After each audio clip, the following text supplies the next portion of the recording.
Welcome to the 9th Annual SDGs Conference 2024. Panel 2, Information Integrity on Digital Platforms and Mainstream Media.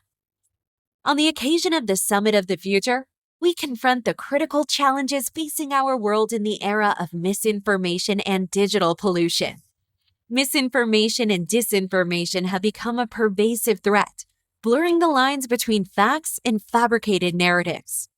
It's essential that we combat these malicious forces and defend the integrity of our information landscape. To navigate this complex landscape, journalism must undergo a transformation. Our panelists will emphasize the need for a new era of journalism that prioritizes truth, accountability, and transparency. The integrity of our elections is under siege. We must defend the independence and authenticity of democratic processes, especially in the upcoming 2024 elections. In an AI-dominated news ecosystem, it's crucial that we separate facts from fiction. To protect the rights of individuals in the digital space, we support a human rights-based global digital compact, which aims to establish principles and actions by 2030 to promote accountability among platforms and safeguard individual freedoms. Sustainable and resilient media outlets are essential for empowering investigative journalism, which is vital for fostering transparency and holding power accountable. Finally, our panel will emphasize the critical role journalists play in addressing humanitarian crises and reporting on human rights issues. As observatories in society, they are crucial for ensuring accountability and promoting justice. Join us as we explore the complexities of information integrity in the digital age and discuss the transformative changes needed to safeguard our global information landscape. Let's work together to build a brighter future for all.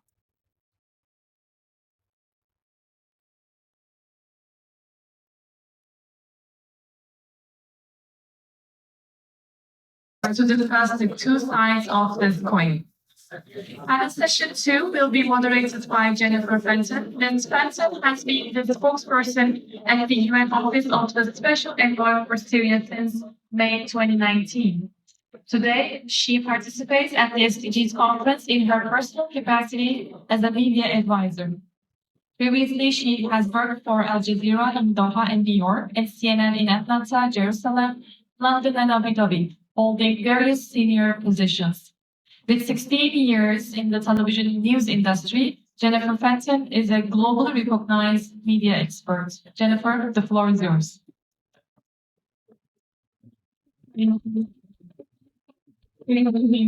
My thanks to JWF for being this important panel. And excellencies and distinguished guests, it's wonderful to have you here today, as well as the very esteemed panel. We will be exploring the critical role that journalists and media play in addressing some of the most pressing global challenges we face today. It is clear that the role of journalism has never been more vital, whether it's in covering conflict, protecting freedoms, ensuring transparency and governance, or in shaping the public discourse that drives global action. Journalists and media outlets are more than just conveyors of information. They are vital pillars of truth, accountability, and democracy. Their role is particularly crucial as we navigate an increasing number of complex global challenges. As we've just been discussing earlier today, world leaders have just adopted a pact for the future that includes a global digital compact as well. This compact is not only about advancing technology, but also about ensuring that this progress aligns with the protection of fundamental rights, from closing digital divides to fostering a safe, inclusive, and secure digital space. These efforts seek to balance innovation with responsibility. This initiative also highlights the importance of addressing issues such as misinformation, cybercrime, and the need for equitable access to digital tools and information. Also noting, which we've been discussing earlier today, the SDGs, particularly Goal 16, which emphasizes the role of media in promoting peace, justice, and strong institutions. Be very brief, so just to go over what we're discussing today, we'll be looking at 5 key themes. journalist in humanitarian crisis, and human rights reporting, so the essential role that accurate and unbiased information plays in exposing human rights violations and influencing international policy. Number two, building sustainable and resilient media outlets, how we can empower journalists, including through secure digital platforms, and how to sustain independent media in the face of financial and digital challenges. Combating number three, misinformation and disinformation, addressing the rise of information pollution.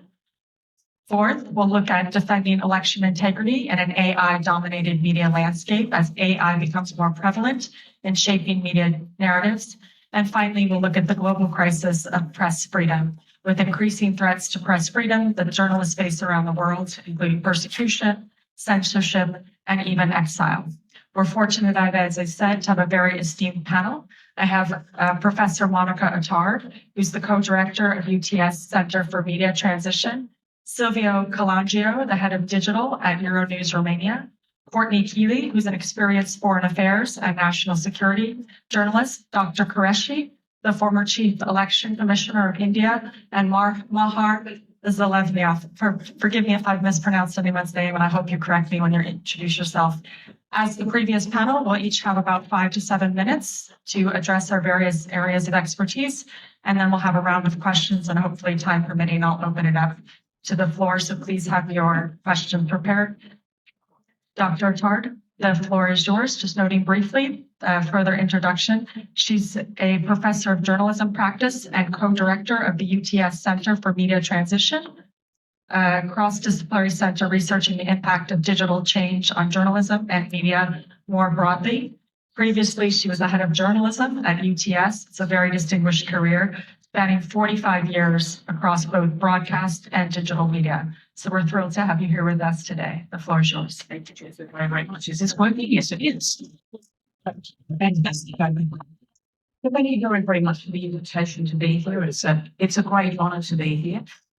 Today, what I'm going to be talking about is the difficulties in covering humanitarian crises, why good information and trustworthy news coverage of international affairs is important, but sadly often elusive. I'm going to talk about some of the structural issues which prevent journalism from being able to be as impactful in delivering good information as most people believe it should be. In other words, I'm going to be talking about the challenges in reporting humanitarian crises. Now, I'm now, as I mentioned, an academic, but I'm also a former foreign correspondent who covered 8 civil wars and the collapse of both Soviet communism and the Soviet Union. All of that crisis, of course, created a humanitarian crisis across a very, very vast area of land, impacting many, many tens of millions of people. So working journalists are the first to acknowledge that they play a critical role in bringing attention to humanitarian crises, whether that crisis is the result of war or natural disaster or political abuse. At the onset of a humanitarian crisis, journalists are often the first to arrive and the last to leave. Their role is to bear witness, to question narratives, to ensure that the stories of those who are affected by the crises are actually heard. When chaos strikes, it's journalists who break through all the noise and bring the realities of chaos into your living rooms, into your boardrooms, into parliaments around the world. They turn distant tragedy into urgent matters of concern. Journalists will also acknowledge that they are not just passive observers, that they have emotions, they have personal history, they have views about what they're seeing. They're products of the societies and the political systems in which they grew up, all of which the ethics of their profession demands that they somehow leave the door. Some, of course, do, and some don't. But as a result of the ethical codes and the editorial policies that govern their work, even when they're in far-flung places covering the worst of crises, they are not meant to be active participants in shaping the course of the humanitarian crisis that they're covering. Journalists will also acknowledge the inherent limitations of the impact journalism can have beyond alerting the world to the scale of a disaster. when events are spiralling out of control. One significant limitation is the transient nature of news coverage. Journalism is often driven by the demand for fresh, breaking stories, which means that attention is almost always fleeting. A humanitarian crisis might dominate headlines for a few days, maybe even a few weeks, but eventually the service moves on to the next big story, and often before the crisis is resolved. 2014, the Ebola crisis, for example, in West Africa, it received intense media coverage at its peak, but as soon as the immediate threat subsided, attention fell away, even though the affected countries continued to struggle with the long-term consequences of the epidemic. Journalism didn't help, let alone stop the crisis. Did we ever expect it to? Another news cycle impact is story choice, how editors and journalists choose what to cover, which oddly seems to be entirely uncontroversial for most journalists. There are currently 30 major and minor violent disputes occurring around the world, according to the Council of Foreign Relations Conflict Tracker. Why are some covered and others not? Why are we focused, say, on Gaza or Ukraine, where the Democratic Republic of Congo is in crisis? Conflict has killed some 6 million people there. 6 million people. Why not Yemen, where 21.6 million people need aid, including 11 million children? Or Burundi, where the death toll from conflict stands at 300,000. And what about Sudan? The way editorial decisions are made is driven by funding limitations, by geopolitical consideration, and ultimately, sadly, bias, which identifies some people as more valuable, more deserving of international outrage and concern than others. And sometimes all three of those factors work together to create a complete picture of partiality, which surely presents as a limitation on how journalism can assist in a crisis. Some of this might be a little bit unpopular, but bear with me. And I preface these comments by saying that none of this is to in any way excuse or justify the abhorrent breach of international law by Russia in its invasion of its neighbour Ukraine.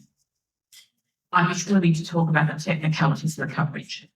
So the coverage of the Russia-Ukraine war, I think, is a case study in reporting which has been influenced by political interest, dovetailing with the funding crisis that has seen a diminished number of foreign correspondents. I'm going to use my own country as an example here.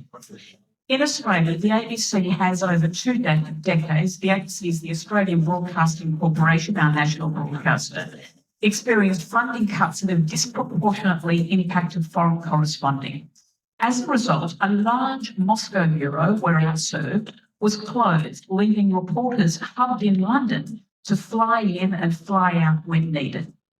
That left Australia with no one in Russia to closely observe years of an escalating rhetoric of aggression emanating from the Kremlin towards the United States, particularly in relation to Moscow's limited role in creating a new security architecture for Europe, including in countries where Moscow was, prior to the collapse of communism and the USSR in 1991, the dominant power of influence. The information field was left open to influence by political and geopolitical narrative. By ignoring the factors contributing to the illegal invasion of Ukraine, it gave permission for journalists to serve geopolitical interest rather than to report in context and therefore in the public interest. This is not a mere assertion on my part.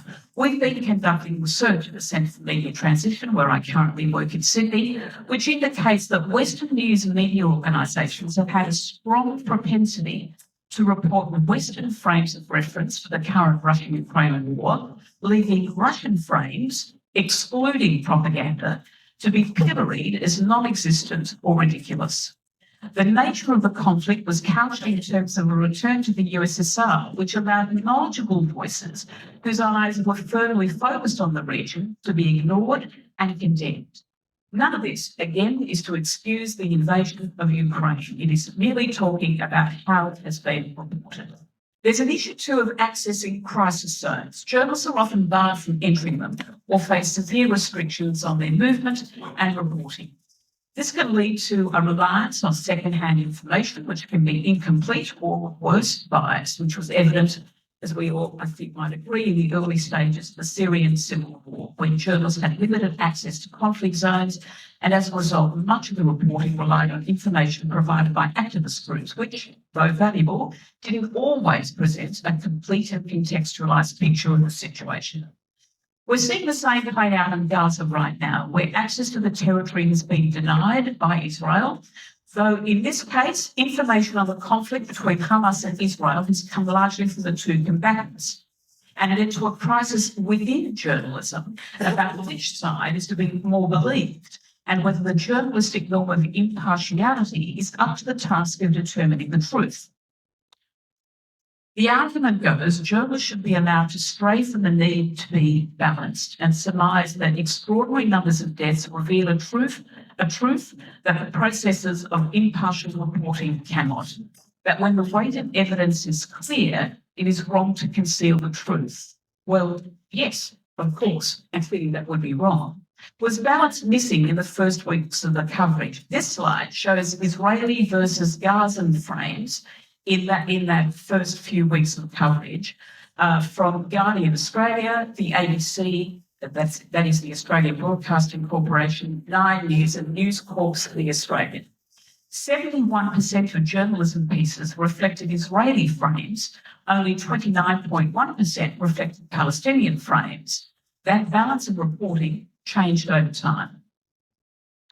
But the wave of pro-Israel reporting in the immediate aftermath of the attack led younger journalists to claim that striving for impartiality. The wave of pro-Israel reporting in the immediate aftermath of the attack led younger journalists in the main to claim that striving for impartiality is false equivalence, when for them there's only one story that needs to be platformed in order not to dehumanise the Palestinians and to avoid biased reporting. In Australia, a petition was signed to demand that when reporting this conflict, reporters must reference the 1948 Nakba, but not October 7.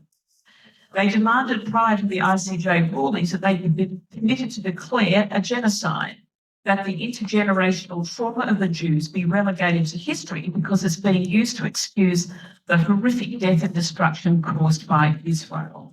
Well, I'm not convinced that that formula delivers either truth or balance. Now, even when journalists can access crisis zones, there are safety concerns. Humanitarian crises and conflict zones are very dangerous places. They limit, which of course limits the scope of where you can go. In Gaza, more than 100 Palestinian journalists have been killed so far. There's audience fatigue. The public's capacity to absorb stories of suffering and injustice is actually quite limited. They turn off. In conclusion, when journalists can bring attention to humanitarian crises and human rights abuses, it is not equipped to solve the problems or get anywhere near it. Journalists can report on atrocities, expose abuse, question narrative, raise awareness, but they cannot intervene. Bearing witness doesn't make us actors. Our reporting has been used to bring perpetrators to justice, as they did during the conflict, for example, in Darfur and in Myanmar. But activism should be, and actually usually is, extremely uncomfortable for journalists. And on that note, I'll do. Thank you. Some important themes that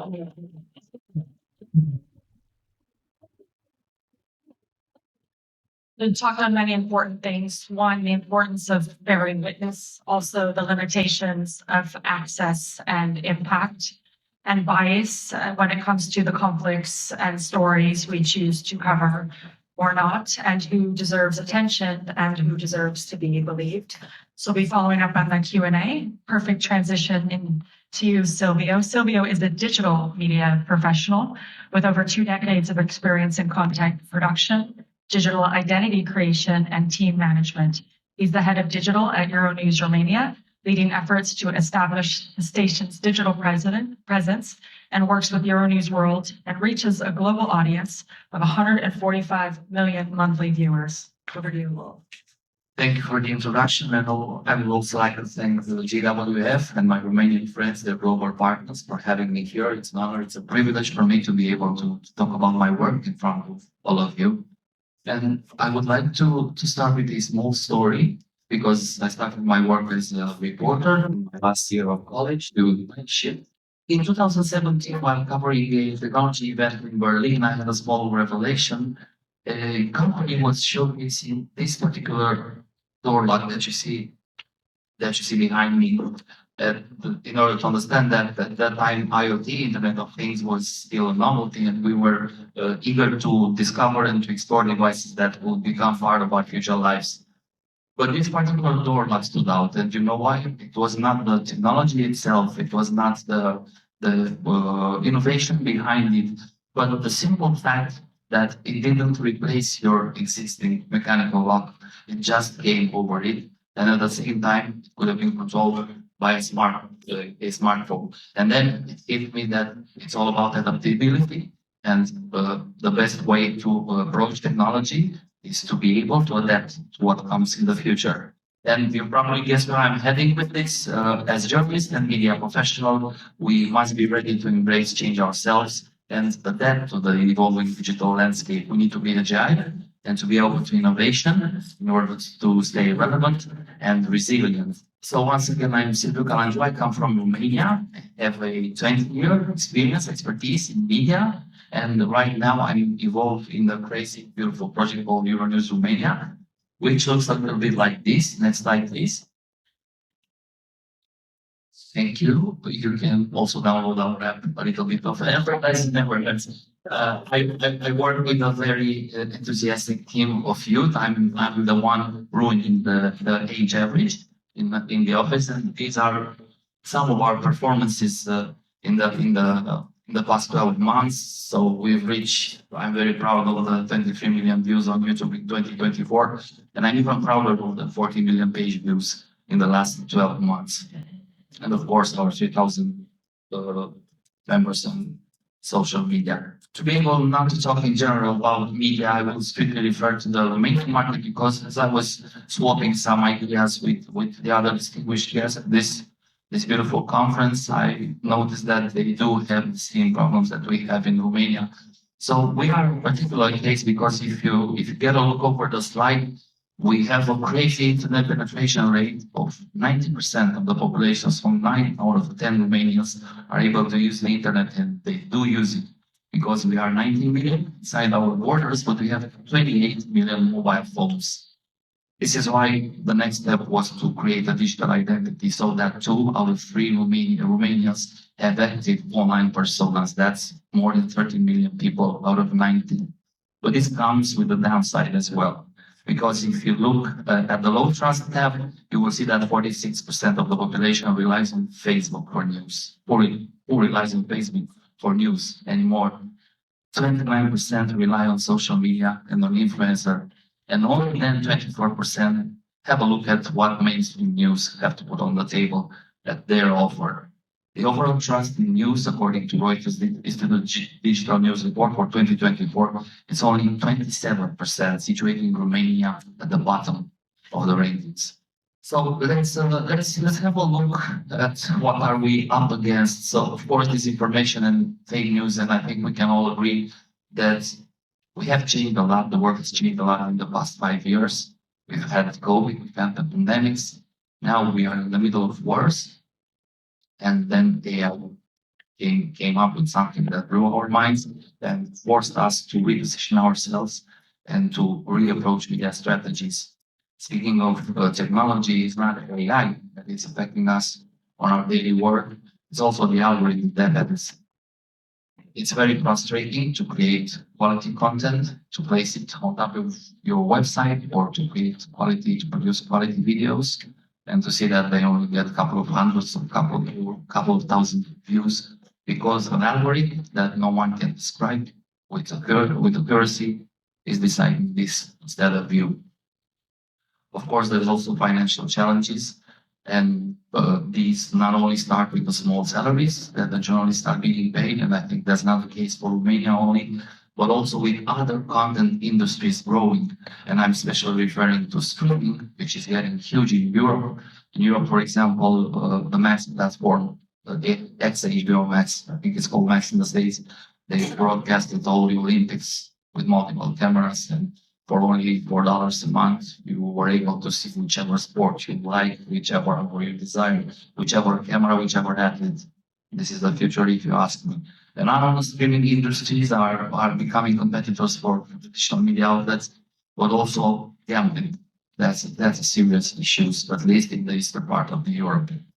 Even more serious are the legal political pressures, the government censorship and the repression.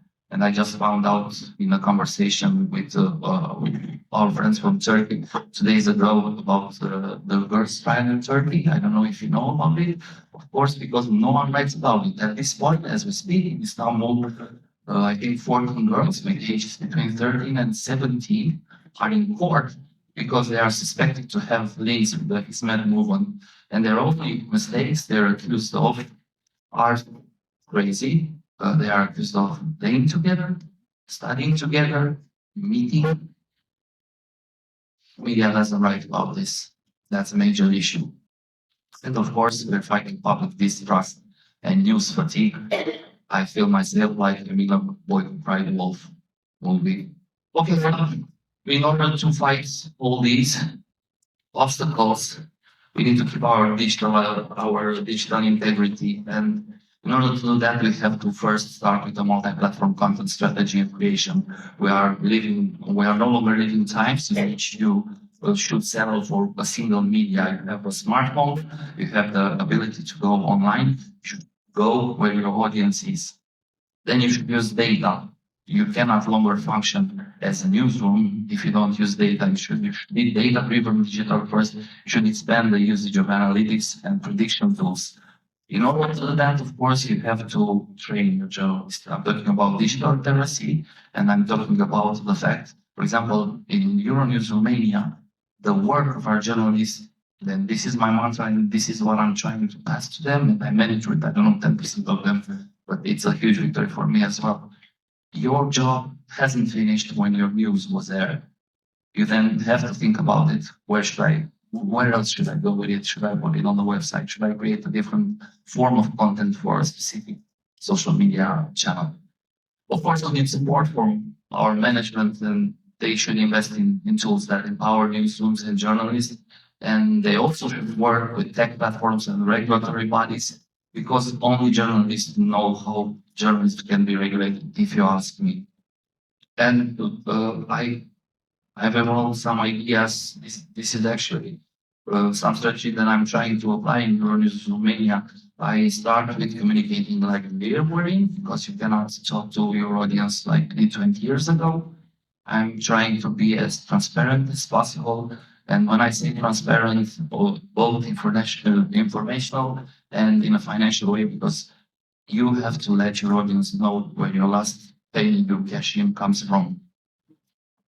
Then I'm struggling and I'm fighting to understand consumption habits, because as I put down here, no one waits for the 7 o'clock news to be informed anymore. We all have mobiles, we all use our mobiles. It's a mistake to think that you can address an audience at 7 o'clock. You should go to social media, if you ask me. After going to social media, you have to be able to profile your consumer, and for that you have to be a data-driven organization. You should engage your audience. You should develop subscription-based content, and also look for alternative revenue models. And that's one thing that small outlets can do: look for alternative revenue models. Starting with crowdfunding, starting with brands, starting with collaborating with CSR departments. In large companies, they are very much interested in paying for curated content on quality website. And also, if you can develop a subscription-based model, at least for, 2% of your audience, that's a good start.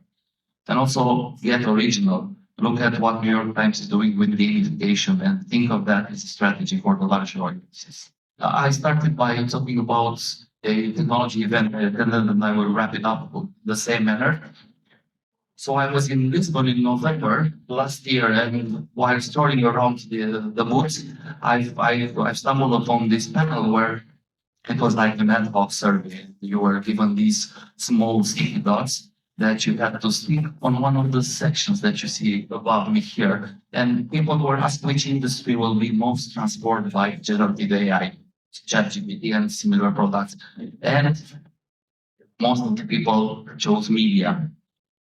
I wasn't surprised that they chose media, but at the same time, I wasn't even mad because the next day I got to attend this amazing presentation by Cassie Kozikov. I recommend you to follow her. She's an ex-data scientist in Google, and she was talking about the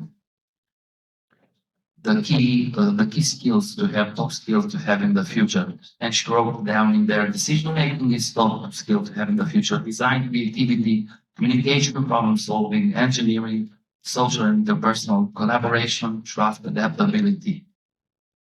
How many of these do you need in order to be a good journalist? Well, I would say nearly all of them, if not all of them. Thank you.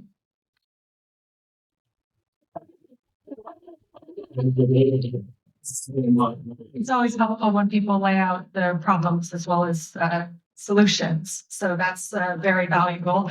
And learning how to be adaptable. I think many of us on the stage, all of us have been working for some time. It's constantly reinventing ourselves, finding out what our audiences are, finding out how to reach them, finding out how to create and make content that keeps people engaged, which is a perfect transition to Courtney Kealy. Courtney Kealy has 25 years of experience as a foreign affairs and national security journalist, focusing much of her career on issues in the Middle East. She's covered major global events in many different formats as print, on air for major news networks, including ABC News, Fox News, Al Jazeera. She's also had her work appear in top publications, including the New York Times, Newsweek, Times, and the Times of London. She currently is a fill-in anchor at CBS News Special Reports. So speaking about adaptability and solutions, over to you, Courtney. Yeah, we're okay. So first of all, I'm going to leave it right here. It might not be a good look, but I really want you folks to be able to hear some of my personal experiences. I think that when people talk about what's coming, we can also acknowledge as a journalist, often we are the ones that say it's here, whether it's a war, whether it's a conflict, whether it's a crisis, or whether it's disinformation. I like words. Authentic is a word that has been overused, and I was really excited when I heard that integrity was part of this panel. It's a great word. I've been mulling it over for the past few days, so I did my due diligence, as I'm supposed to. I Googled it, and my top search results said having moral principles and, quote, being honest when no one's watching. But to be honest, the results came from an AI overview, not directly from a dictionary. So when I went to look for the source, it was AI. But I trust my own sources. It helped me find the words. It can be a good tool. Being honest when no one is looking is the foundation of journalism. It's the basic tenets of consider the source. My source is AI, full disclosure, also part of journalism. But being honest when no one is watching is about ethics. And doubling down on ethics or a good deed today or being that human being is what we're all really talking about, despite the machinery and the noise. Don't Photoshop a digital photo. Don't write an incorrect headline. Don't fabricate a quote or a person or a story. Get your facts straight. Be honest. These are all things we've lived with for over 25 years, or depending on your age. It takes a lot of work with an invested team who all maintain their own integrity to put out the news. But since the words here in the States, fake news and the crooked media, have been circulated by US politicians and their followers by the tens, if not hundreds of millions for nearly a decade, do we have to quantify what is real news now? Somebody just posted a comment to me on a link that I posted on my own LinkedIn, and they said, "Thank you for your factual analysis." I thought that part was baked in. I didn't realize that facts and factual analysis is now a quantification for people to point out and thank me after 25 years. But there's so many things that are happening and have been happening for several years now. It's possible to create photos of people along with biographies that do not exist in real life. Russia did this during the invasion. All of these pictures and profiles of people that did not exist. And as the invasion of Ukraine started, The misinformation campaigns came out in full force. This is sometimes where I see them the most, on steroids. I've thoroughly debunked and posed with false claims when I was working as a fact checker and part of the misinformation correction at a place called Lead Stories that I highly recommend. And it was about operational US bioweapons labs in Ukraine. I was going to stop it going viral. I had to deep into the 90s. The US had been working with Ukraine about bioweapons labs. And when I was done, I got a direct message on what was then my Twitter account that ended with, "But idiots like yourself just lie all the time. You are a partial birth experiment that went horribly wrong." I went about my day. I don't even think I followed the bosses that I was working for because that's what we do. My reporting and others during the years of the Israeli conflict when I was based in Beirut and Jerusalem was done forensically. Foreign correspondents shared eyewitness reporting in places like Gaza. The rule was, if you haven't seen the dead body, you cannot report it. We used to go to the morgue to check ages, entry and exit rooms, and then call the IDF for comment. After the Hamas massacre, the President of the United States said he saw the dead body of a baby decapitated. That did not exist. It was a fabricated image. I am not saying that this didn't exist. I'm not saying anything about the horrendousness of all of this. And I'm not taking sides. But he didn't see the dead body, and he reported it. And that information can't be put back. The audio of the video of a top U.S. correspondent literally on the ground sheltering from incoming projectiles was changed less than hours after her first report. Audio was inserted, making it look and sound like she was talking to her control room and saying, "Okay, look, I've hit the ground. Let's stage this." It made her look like she was taking a side in the Israeli-Palestine conflict. That clip went viral. It got more views than her cable station. Yes. Audience. The genie can never really be put back in the bottle. Hatred of the reporter is still fueled by the fake clips in some fake online groups. It's now possible to create a video of any leader speaking in any language, saying pretty much anything, and it all looks and sounds really realistic. There's video circulating right now of U.S. presidential candidate and current Vice President Kamala Harris saying things she never said. The only way to change this is to count on national and international fact checkers who are trained to find the actual real video and post a debunk. That's an investigative skill set that you can be trained in. I have been, but it takes hours to unravel it. Meta, and certainly not Elon Musk and his apparent gleeful endorsements of conspiracy theories on Twitter, what was once known as Twitter, now known as X, don't have robust labels, don't have information that point out the truth. And they often, especially at Meta, which I've experienced personally, they cut the teams when they need to cut money in their budget, and therefore things stop being taken down by the millions.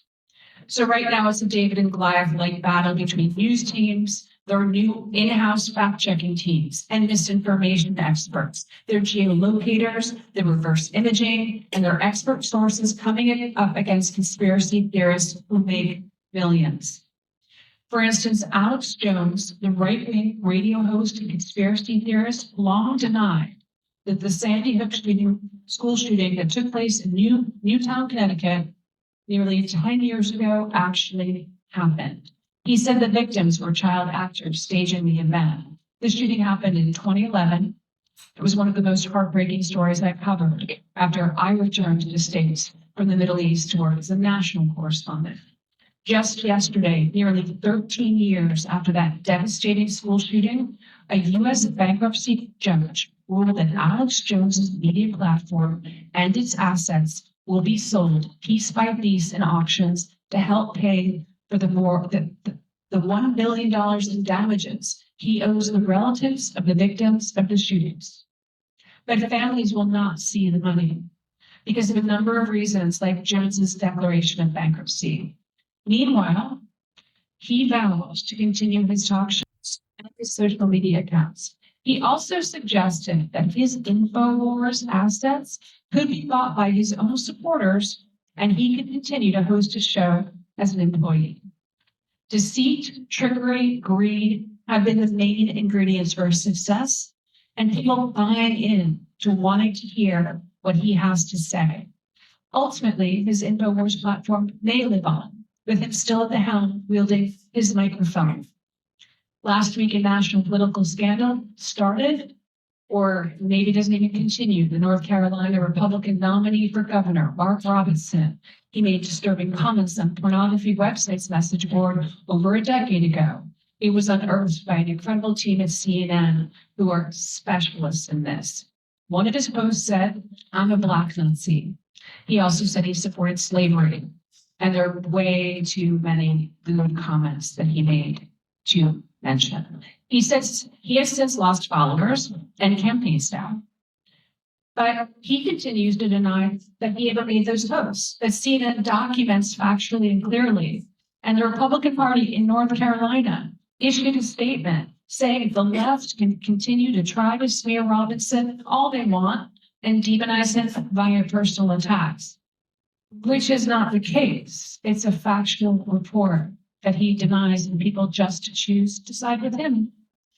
So these are not smear campaigns or personal attacks. People want to choose what they want to believe when they want to believe it. And so amid the doom and the gloom and the fears of the future, we have to just double down on the fostering of integrity and impeccable news delivery.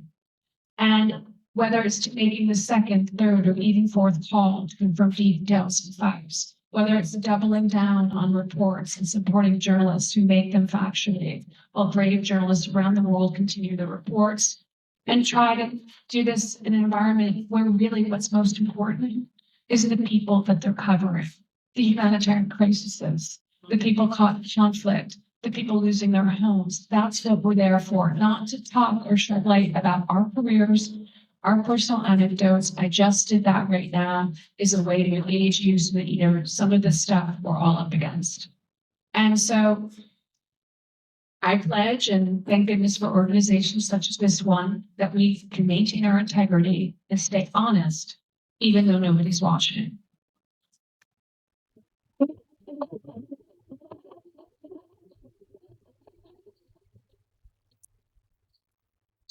Thank you, Courtney. It's really important to talk about the erosion of trust and often how bad actors and wrong and hurtful information travels at a speed far greater than factual information, and how correcting this dangerous misinformation takes time, and often the damage has been done.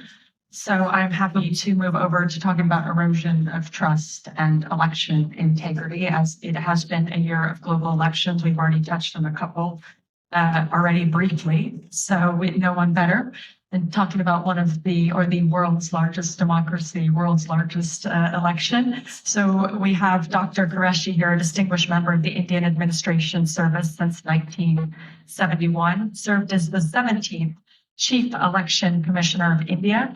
During his tenure, he spearheaded several significant electoral reforms, and he just informed me that he also served as the head of Indian National Television some 20 years ago. So having worked on both sides, both as an election expert and as a media. So over to you about the importance of journalism, integrity, and elections. Thank you, Jenifer. I'm here as the former chief election commissioner, but I thought since I'm sitting in the company of journalists, it is important that I disclose my long association with the media, including, of course, being the head of the National Television Network. My PhD is in communication for women and child development institute. Now, when I was in the election commission, I was particularly conscious of the role of the media, the positive and the negative. Normally, the relationship between election commissions and the media is of hostility. They are trying to point out flaws. But I think, look, that they're doing us a favor. They're being our watchdog for the nation, watchdog for us. We had sent 75,000 video teams around the country to see what is happening in the election, what kind of malpractices are happening. If the media is showing us the same thing, so we should take them as our ally, then we declare that whatever you see on the television, take it as an official order from us to take action. And that way, since we had nothing to hide. So we had that great relationship with the media. But unfortunately, currently, in the age of social media and media explosion and artificial intelligence, things have changed drastically and we have to find new solutions. The topic given to me was independence and authenticity of elections in 2024 within artificial intelligence dominated new ecosystem. Now, artificial intelligence, when applied to elections, has the potential to both enhance and, if misused, interfere with the fairness of the free and fair election. Now, how does it enhance our free and fair election? First, it can help us verify voter identity. We have been using all kinds of software to identify duplicate voters. Deduplication software here, there, and despite that, there are millions and millions of voters who are mentioned in different electoral rolls in different parts of the country. Now, using biometrics,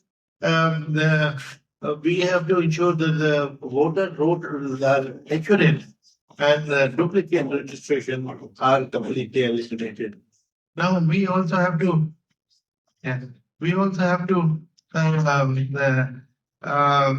monitor for irregular voting patterns, like unusual spikes in turnout. We've seen it every time that in the one during the day, from one part of the village or the town community, voters are coming one after the other, and there is another section, nobody is coming. So what does it indicate? Maybe one section of the voters is being bribed to come out in large numbers, the other is being discouraged, even by forcible means, not to come. Artificial intelligence can tell us that trend timely so that we can take action. And most importantly, monitoring social media and other digital platforms for misinformation campaign. That is the biggest issue which we have on hand, and we do not have a foolproof solution as yet, but I'm sure in due course. Now, misinformation is undue influence according to electoral laws of India, which is both an electoral offense and a criminal offense. So we have to take it very, very seriously. And AI can detect and label fake news or malicious content, which is very difficult for us to do it humanly. Then minimize human bias. For instance, how electoral districts are drawn. The term widely known as gerrymandering, that there is a section of population which is the majority, and because of that, they will win the election. So gerrymandering, they will bifurcate that part, put one in one constituency, the other half in the other constituency, and that candidate will not win. So this happens in many countries. Indian election is like conducting elections in 90 countries of the world, with the problems of the 90 countries of the world. Therefore, and as an observer also in many countries, we have seen all that happening, and we have to ensure that always doesn't happen. Then any irregularity of any kind which may be happening, AI can flag it for us, or any suspicious activity. But the next, by analyzing social media and news outlets, we can track public sentiment and identify misinformation campaigns based on biased narrative. Then I'll skip a couple of points because it's more or less in the same direction. Now, what are the risks? I have told you all the good things about the AI, but there are more the negative, the dangerous things. Algorithmic bias can be used to disqualify certain voters, because facial recognition, it can be programmed in such a way that it will refuse to recognize, say, the lens of the untrodden, downtrodden communities or some particular religious community. The others are cleared by the technology. So all these manipulations are possible. Then generating deep fakes or automated bots that spread propaganda or misinformation, which sways the public opinion. And as I said, that is an unfair election that affects the purity of the election. Then AI could be used to identify certain voting demographics and create barriers to their participation. Then the way they are creating realistic fake videos or audio recording. I mean, mind-boggling kind of genuineness will appear, but we rely on some fake news checking units and media who keep on identifying certain things, and we come across very shocking things. Voter profiling and the privacy violation is another thing. And now, as 2, 3 others, now what are the safeguards? There are 3, 4. One, of course, is that algorithm should be transparent and subject to audits by independent bodies to ensure that they are functioning without bias and are not being misused. Data privacy. The strict data privacy laws should be enforced to prevent the misuse of voter data for micro-targeting or manipulation. Clear ethical guidelines. But this is easier said than done. We may have any number of guidelines, but the cheats and crooks are there to weed them. And finally, public information. What are the threats? What are the possibilities? And I have a feeling that the check on all these possible fraud by AI will be provided to us by AI itself. We should ask them how to stymie the fraud which is being committed by the use of AI.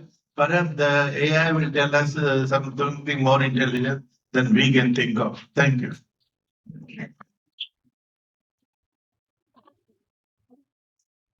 Technology, of course, is a force for both good and bad, not only I imagine in elections, as you just pointed out, but in journalism and governing artificial intelligence, obviously, as part of the Global Digital Compact.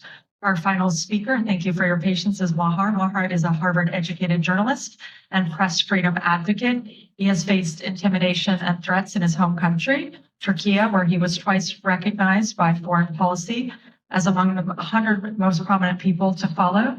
He has appeared on leading television and media networks such as CNN, NBC, and NPR. He has been recognized by the New York Times as one of the few journalists fighting against corruption in Turkey. He is currently editor-in-chief of Globe Post Media, based in Washington, D.C. Over to you. Thank you, Jenifer, and thank you for Jemre and Matt for pulling up such a logistical nightmare. I know what it takes to organize such an outstanding conference. I don't think you guys get enough credit for that, so thank you for your efforts.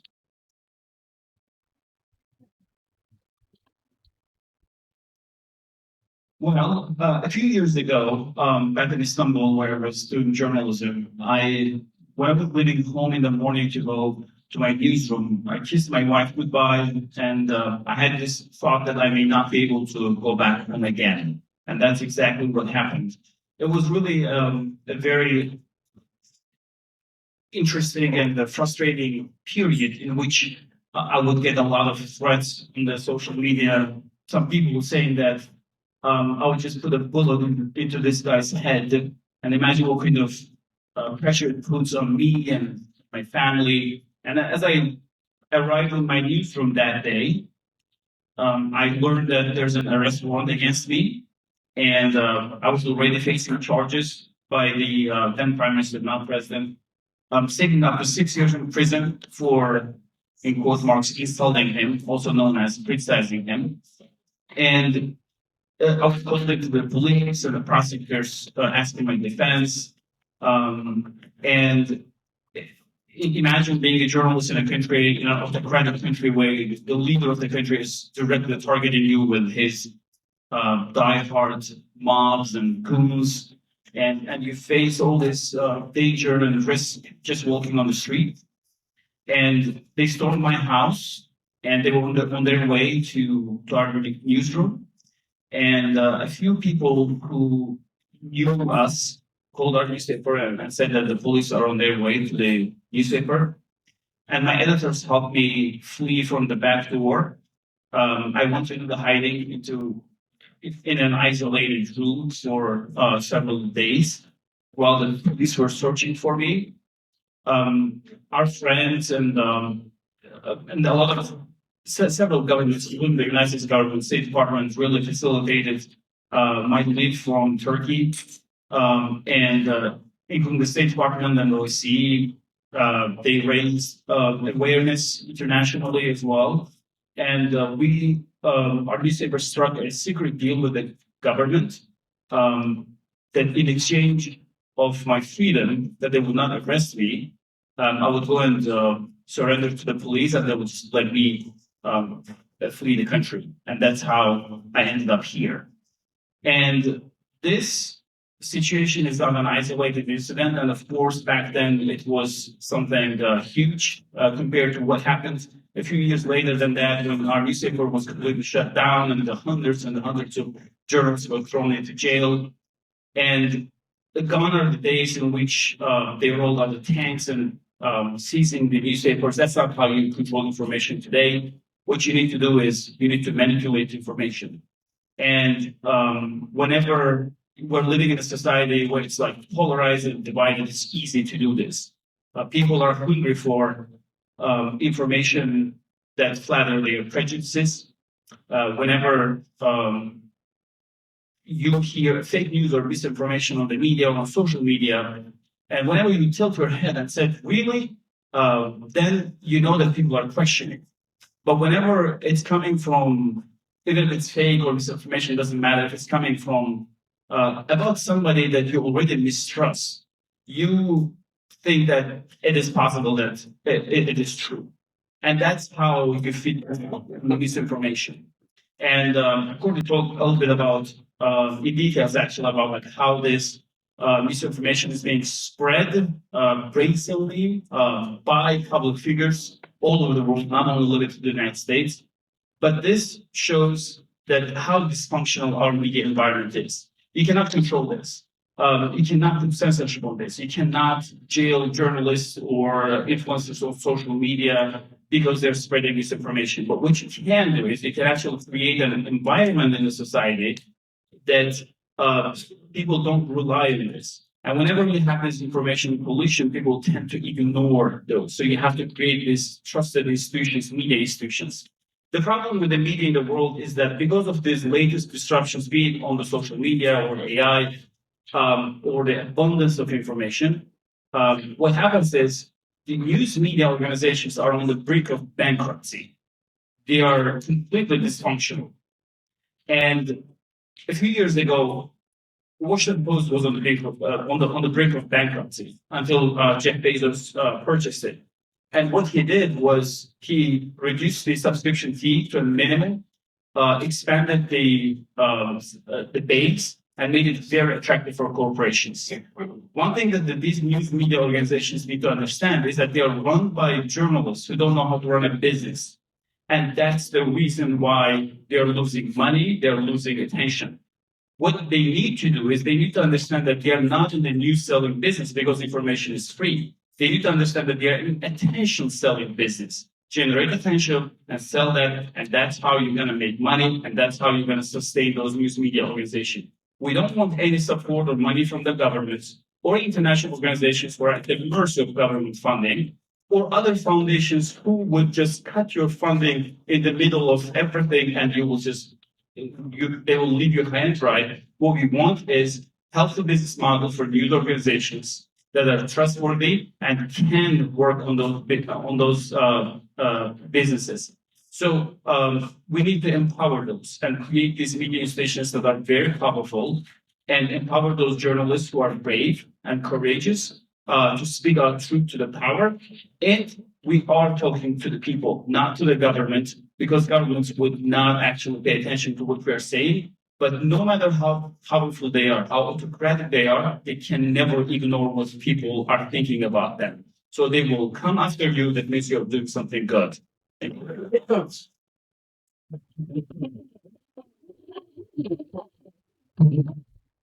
And I'm grateful that you raised something that we haven't so far, which is sort of the psychological trauma that journalists under stress and in difficult situations can face. I want to actually start reverse order, Mahir, and face my first question to you. How do journalists in exile continue to, or journalists who've been forced out of their country, or journalists who have a difficult time trying to report while inside their country and keep themselves safe, how do they best contribute to the media landscape? Thank you. Well, I've been in similar conferences all across the country, and whenever they see, can you hear me? Whenever they see my name that I'm going to speak somewhere, they spend the taxpayer resources from consulates and embassies, and then they send people there to spy on them. I wouldn't be surprised if one of them is here, and that's how they put pressure on you. And then they spread misinformation about you. They're doxing our houses and our colleagues' houses. It's not that easy to put a lot of pressure in the United States, but they're spending so much money to go after you, to chase you. The Turkish government alone is working with over 20 PR agencies to make sure that whatever we are putting out here are being mislabeled as misinformation.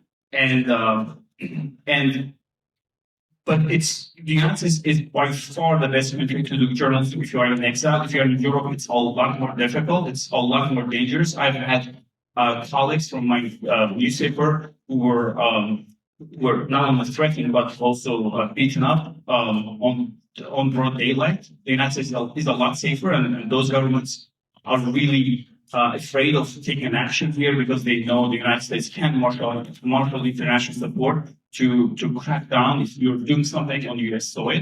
So we are relatively in a peaceful mode here, but still it takes a toll on you. What journalists in exile can do is first they need to come together, because whenever we're coming from countries that are very, very divided, and it means we have journalists who are facing a similar pressure, they also don't like each other. In the United States, we have dozens of journalists in exile, and almost all of them hate each other. They cannot come together. They don't want to talk to each other. They cannot build anything meaningful to challenge the government back in Turkey. So that needs to stop. And unless we have that unity, we will not be able to do anything. I think global unity is very important, and global standards. That's something that Courtney touched on. Professor Attard, I want to ask you, you were talking about the importance of impact. Can you think of any reporting on humanitarian crisis that did directly impact policy or public awareness?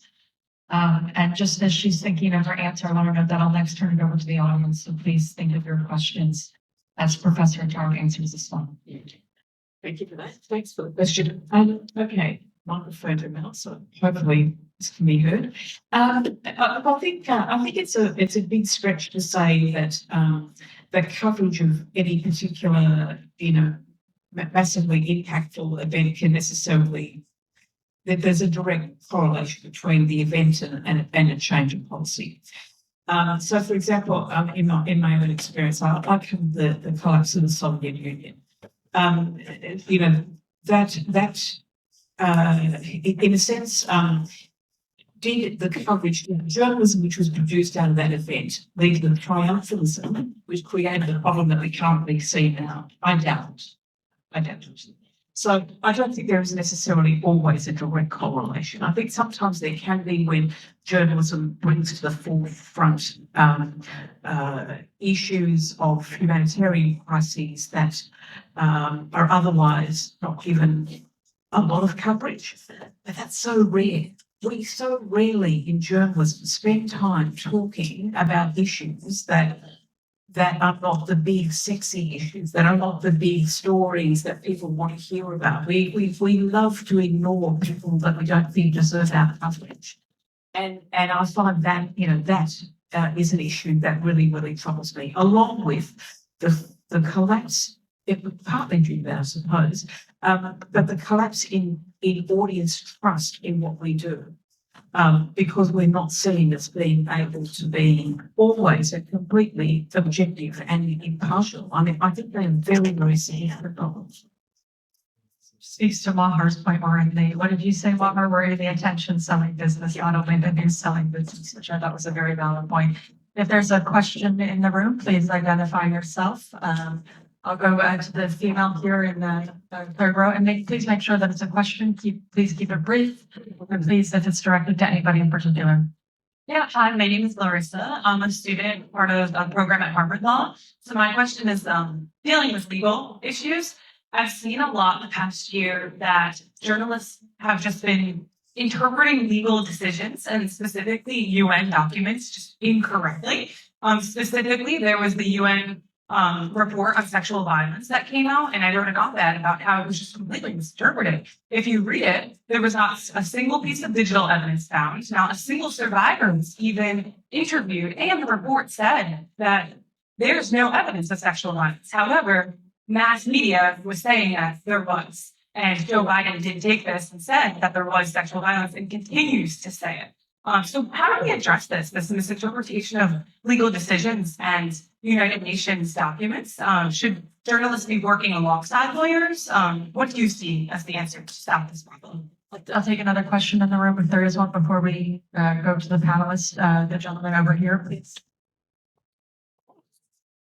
Thank you so much. My name is Antonio Momok. I'm associate professor at the University of Bucharest, Faculty of Journalism. Thank you for your presentations, for what you said before, especially I want to thank Mr. Mahir and to Courtney and Silviu, because my question is related to what they are saying, what they were saying earlier. So first of all, Silviu was saying to us that the fact that high quality journalism and high quality piece of information do not reach the numbers, so the people would not see or watch those news, especially online, but not only. On the other hand, we heard about what Mr. Mahir told us about the fact that the journalists may be threatened. On one hand, the business model of journalists today is very threatened by a social media model or many other models, so they are near bankruptcy. And more than this, the journalists are not united, not only in diaspora, not only Turkish journalists, but journalists all over the world. They hate each other. That's very correct. Your question is about creating high quality. This is my question. And Courtney is speaking about integrity.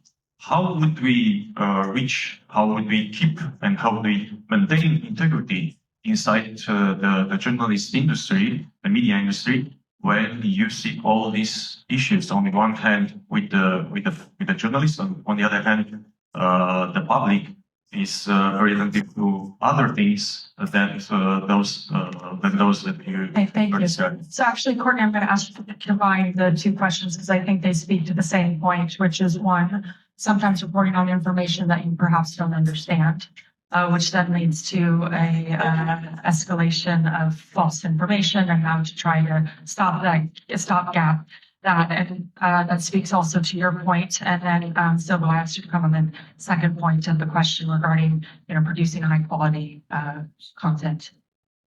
So, Larissa?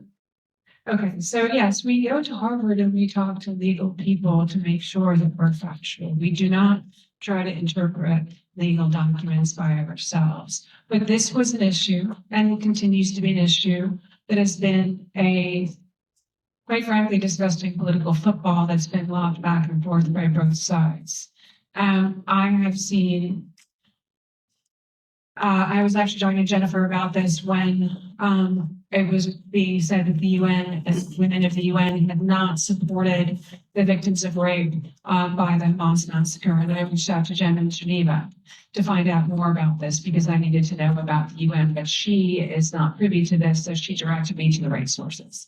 And I went to the right sources, and then I went to legal analysis and the people. I just asked the basic question, hey, where should I be looking?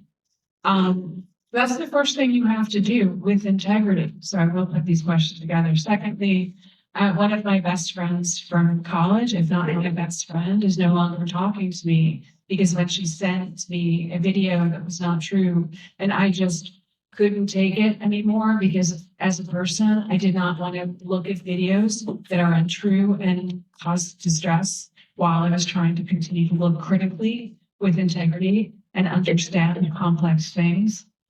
She said she would no longer be my friend. So this happens on steroids for other people. You have to be a journalist that is mentoring young journalists. You have to be in the newsroom or talking to people on your staff. And you have to be funded, and we're not.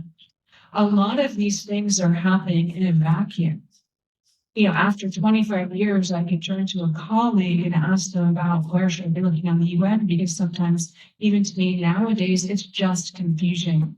I'm trying to figure out the point. I'm not taking President Biden at his word. Unfortunately, my training is to distrust everything until I have verified it. And it's very hard to verify. And if I've been doing this, I went to Columbia and we'll reach out to a Harvard-trained lawyer or an actual lawyer, that's where we're going to go to. So the top institutions that we can rely on. But again, it's the timing and the funding. How much time would it take me to reach out to you and say, can you recommend one of your professors? And then me go into that, even if that was what I was doing only as a journalist, was searching onto this one topic of what was coming out of the Israeli-Palestinian conflict in the last 11 months. We don't have the time, we don't have the teamwork, we don't have the effort. So we're trying, and we're still trying to maintain integrity, but there are a lot of forces at work that are making it very hard to keep up the good fight. Yeah, so I want to thank Mahir for raising this serious question and for underlying that business people run business. This is the way it should be done. You should have the luxury of allowing content people to create content, to create quality content, and you should work your way to bring the finance to the projects. As we heard earlier, I will try to answer Tony's questions about integrity. I think in the moment we set the drift from creating quality content is the precise moment we are laying a poorly made brick. That's a base of our future.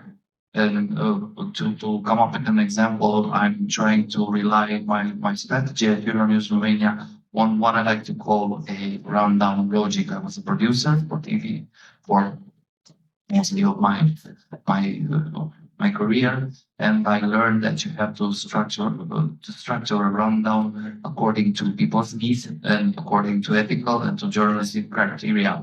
And that's why you always see on Euronews.ro the most important news opening the homepage and not the one that gets the most click.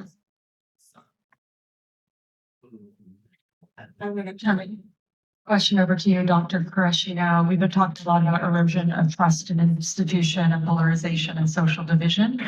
What lessons have you learned from your time, both as an election expert and as a journalist, to address some of these issues about maintaining trust in institutions? What is the role of journalists on the ground?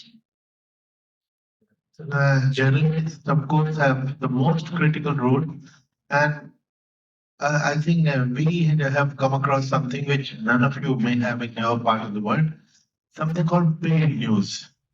And this was disclosed to us by some journalists only. You here read a newspaper, read a news which looks like a genuine news, but actually it is a paid for advertisement.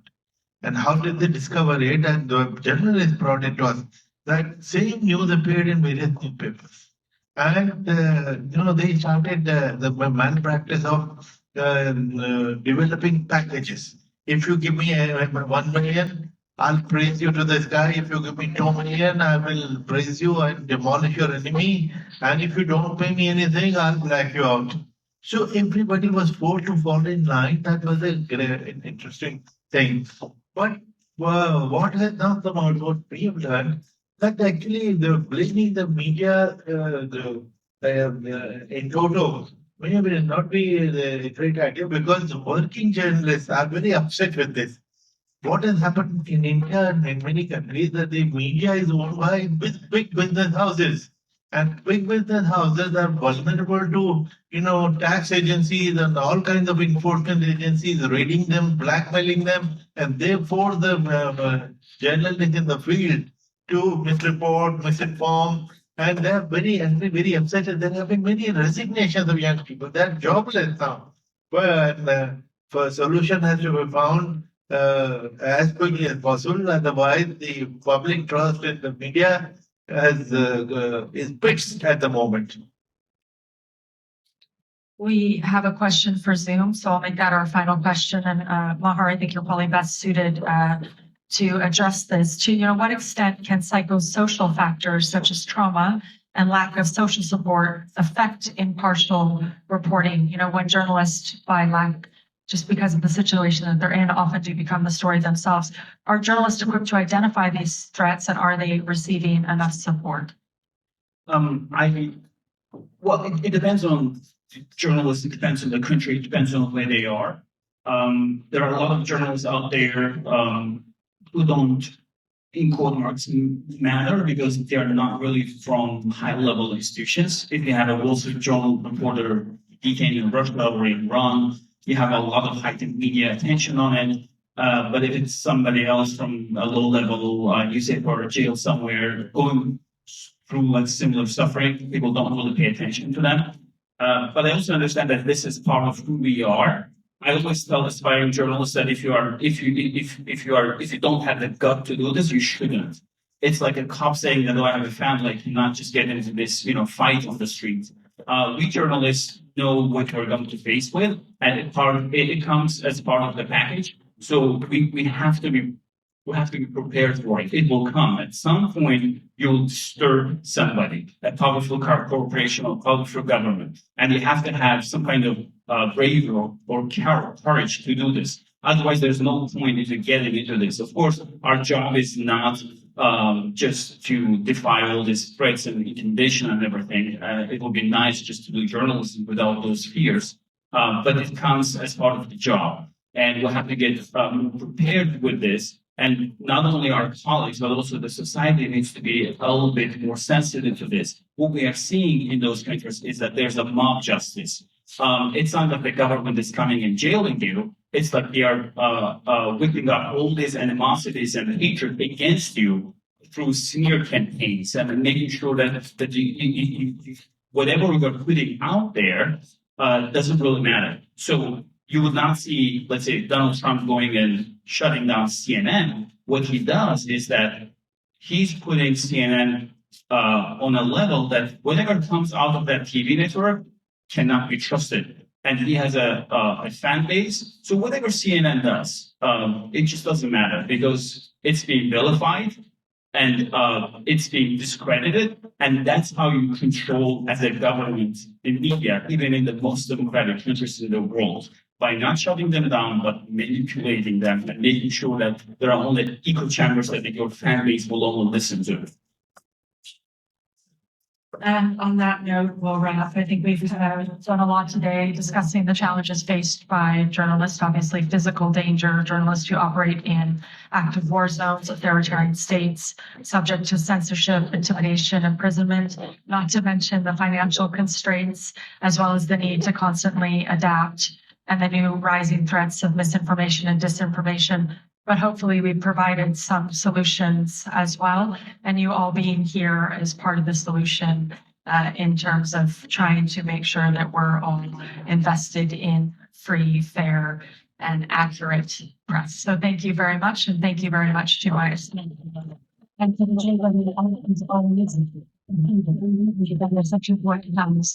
Thank you.